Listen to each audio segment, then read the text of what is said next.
Hai semua, dan ini adalah Razer Huntsman Mini yang baru aja rilis beberapa waktu lalu.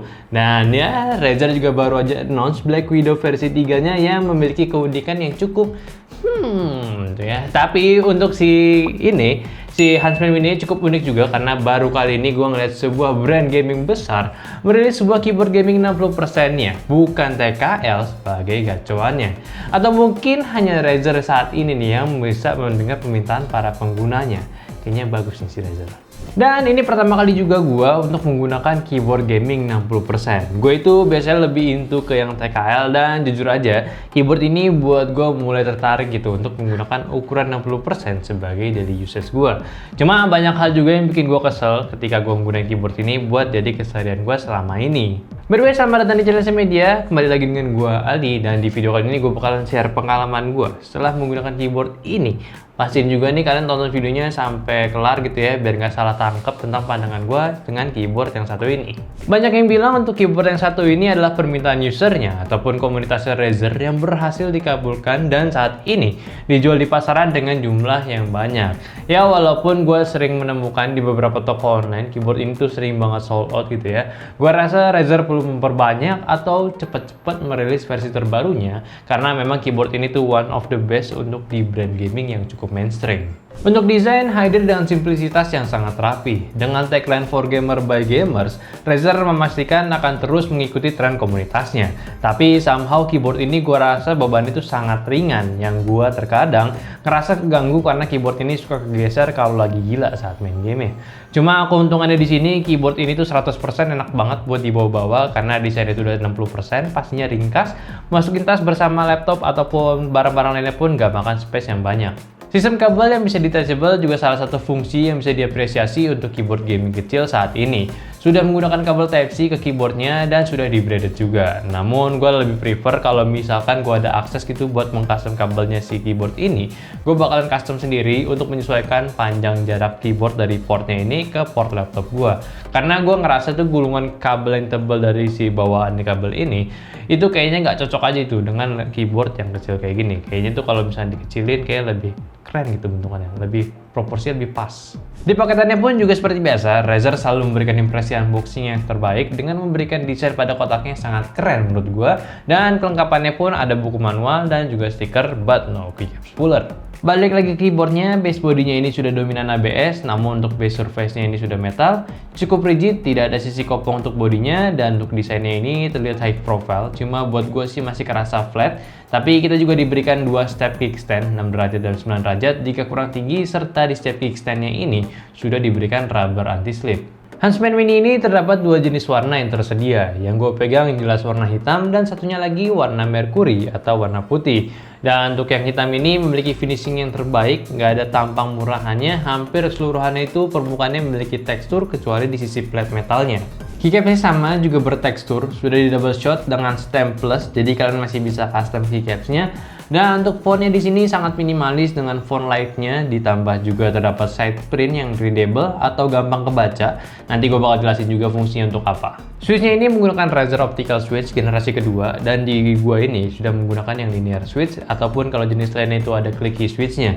Tidak hot swap, jadi stay di switch ini aja. Dan untuk generasi sekarang ini adalah pembaruan dari generasi sebelumnya, yang mana itu suara itu lebih berisik, agak kasar juga. Ya itu sih info yang gue dapat.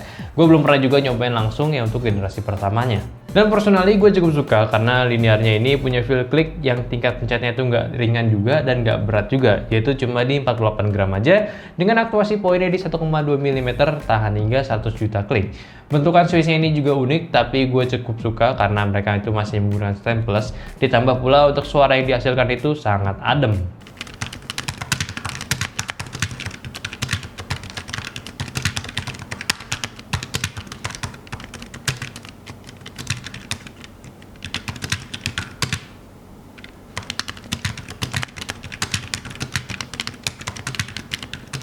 Fitur-fitur dari Huntsman Mini ini sebetulnya yang terlihat dari sisi keyboardnya langsung itu sebetulnya cukup on point.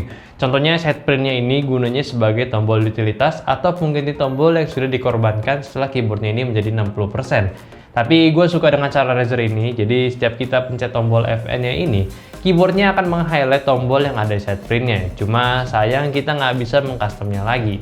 Dan buat gue pengguna baru 60%, jujur gue nggak bisa ngebiasain keyboard ini. Karena gue rasa perlu muscle memory lebih gitu ya. Mungkin untuk menghafal tombol-tombol fungsinya yang mana cukup esensial buat gue. Yang contohnya itu kayak tombol arrow berada di tombol huruf J, K, L, I. Terkadang gue itu bingung mencet FN itu pakai jempol apa kelingking. Soalnya itu suka belibet. Persoalan RGB di peripheral Razer nggak perlu kita komentarin lagi. Selalu sempurna, rapih, intensitasnya pas, dan terlihat mahal untuk RGB-nya. Kalian juga bisa langsung mengatur settingannya melalui keyboardnya dengan cara FN Control angka 1-7. Coba satu persatu sampai kalian menemukan yang pas buat kalian. Dan kalau kalian ingin men-setting keyboardnya lebih komplit lagi, pastinya kalian perlu buka softwarenya si Razer Synapse untuk mengatur settingan lainnya pada keyboard ini. Seperti makro, RGB sinkronnya, terus juga apps fitur lainnya pun, dan bisa membuat profile up to 5 onboard memory. Terdapat juga gaming mode option, jadi kalau aktif otomatis tombol Windows mati, ataupun kalau kalian mau ditambah untuk Alt Tab dan Alt F4 juga bisa. So, mari langsung aja gue simpulin dari keyboard Huntsman Mini ini. Dan by the way, gue juga bukan di antara teman-teman and keyboard entusias, jadinya gue bakalan bahas sebagaimana gue menggunakannya aja gitu ya. Dan menurut gue untuk keyboard ini menarik banget memang dari desainnya. Untuk para gamer, gue rasa ini kalian wajib banget cobain. Apalagi memang sering banget main game FPS yang tombolnya itu nggak perlu banyak dan lebih ngejar sama keyboard yang lebih ringkas gitu. Keyboard ukuran mini maksud gue. Gue rasa ini keyboardnya pas banget dan juga udah terdapat N-key rollover pula. Jadi untuk kalian untuk combo lebih dari 6 tombol sekaligus, udah nggak perlu khawatir di keyboardnya ini pastinya terinput. Dan gue pun juga merasakan kenikmatan mengetik di keyboard ini. Gue ngerasa tuh kayak gue mengambil alih penuh gitu seluruh keyboardnya. Karena hampir semua tombolnya di keyboard ini bener-bener berguna banget buat gue. Gak kerasa gitu ada keyboard yang tombolnya nggak kepake gitu. Pastinya kepencet semua. Dan dari pemangkasan layoutnya pun, serta untuk tombol arrow-nya yang dipindahin ke JKLI pun gue rasa agak enak, cuman masih belum terbiasa. Ya masih perlu adaptasi lah intinya. Untuk switch-nya pun jujur ini rasanya lebih enak daripada Cherry Switch yang red ataupun linearnya. Ya subjektif sih, karena selain dari feel yang empuk, suaranya itu benar-benar adem banget ya. Dan bahkan gue juga dapat info dari Iber Hardware Knox kalau misalnya Switch Gen 2 nya kali ini juga udah dikasih minyak, jadinya tuh lebih lembut lagi, dan gue ngerasa feel-nya pun juga berbeda daripada Switch pada umumnya. Ya gue tetap perlu nyobain sih yang generasi pertama itu biar nge-state yang seperti ini tuh lebih jelas itu. Tapi seenggaknya gue udah nyobain yang sekarang ini, ya ini cukup nikmat buat gue. Tapi keyboard ini kalau misalnya gue pakai buat bekerja, yaitu kombinasiin dengan software Adobe Premiere gitu ya, gue sih sangat-sangat nggak merekomendasikan banget untuk menggunakan keyboard ini. Ya tapi kalau misalkan kalian udah terbiasa ya monggo juga. Cuma buat gue shortcut yang udah ada di Adobe buatkan juga buat di keyboard fullnya itu. Jadi gimana gitu kalau misalkan udah dipangkas ke keyboard ini, gue tuh ngerasa kayak kehilangan shortcut tersebut. Padahal kalau shortcut yang contohnya itu F1, F12 gitu ya, kan bisa aja kan tinggal tambahin FN. Tapi kurang sih, apalagi kan gue juga suka scrubbing gitu, geser-geser gambar presisi pakai arrow. Sekarang gue perlu pencet FN dulu, itu kayak cukup menambah effort sih. Mungkin minus lainnya yang gue rasakan di sini, keyboardnya ini terlalu ringan sih. Jadinya tuh kalian perlu minimal punya sebuah mousepad lebar yang bisa mengcover si keyboardnya ini, atau di meja kalian nantinya si keyboardnya itu bakal geser-geser sendiri. Ya gue sih saranin ke Razer gitu ya untuk bisa ngasih beban ke keyboardnya, atau mungkin kayak disematkan baterai terus juga mode wirelessnya, kayaknya bakalan seru gitu. Pasti kan bebannya bakal nambah juga. Dan soal harga si Huntsman Mini ini sebetulnya sih agak pricey ya. Dan gue agak ngeri juga untuk para pengguna baru gitu bakalan pertimbangin keyboard ini bener-bener gitu ya. Karena gue cek langsung di toko officialnya, ya harganya sih cukup tinggi, yaitu di kisaran 2,1 jutaan. Well, silahkan kalian komentar dengan hal tersebut. So, gimana nih? Kalian tertarik nggak sama keyboard yang satu ini? Coba dong komentar pendapat kalian juga di kolom bawah ya.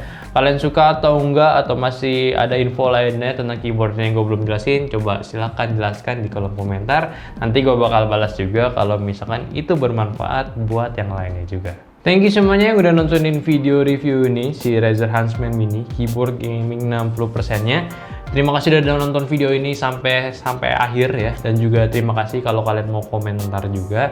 Dan buat kalian yang belum komentar, silahkan komentar aja, kasih tahu dong kritik dan saran ataupun kekurangan yang ada di video ini juga.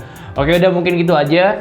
Like video kalau kalian suka, subscribe terus channel Semedia, dan jangan lupa juga subscribe ke second channel Semedia yaitu Extracurricular. Jadi kalau misalnya kalian gabut bisa aja nonton ke channel itu, dan pastiin juga follow Instagram Semedia di @stmedia. Oke, mungkin itu aja. Di sini ada gue Ali sebagai hostnya dan kameramen ada Siska Vito. Sampai jumpa di video selanjutnya. Bye bye.